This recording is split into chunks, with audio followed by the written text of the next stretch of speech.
ये भड़ाघर प्राय 4 वर्ष रु 5 वर्ष हम चली आज्ञा ये बांग्लादेशी मैंने आसी रोते आम जो धरपकड़ चला बांग्लादेशी मानकर 2 मास तले थाना इनफर्मेशन कर तरीकुंद फांडी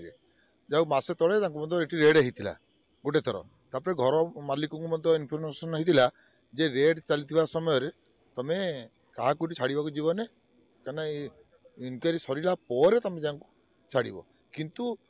मेन एक्यूज जी सी खसी पलि पलैला आज एडिशनल एसपी आसते एडिशनल एसपी आसला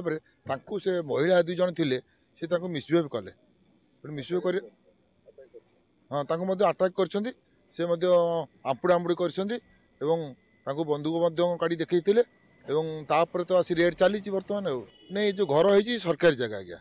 सरकारी जगह जड़े धनीपुर बस्ती घर कर भड़ा दे नहीं स्थानीय लोक दाबी करूँ आज जो भाव में ये अस्त्र शस्त्र बाहर बंदूक बाहर आम सब बर्तमान भयभीत अवस्था रही आज्ञा आम दाबी करूँ कि भाव में आमर ये शांति श्रृंखला रक्षा कर ये जगार ये जो अनैतिक कार्य चली देखा गोमाता को मरा जा तार मांस बिक्री करा तेणु से आम दाबी रखुचु प्रशासन पाखे कि भाव में ये जत्नमान हे आम एरिया लोक मैंने जो भयभीत अवस्था बर्तमान रही कि न्याय प्रदान करा।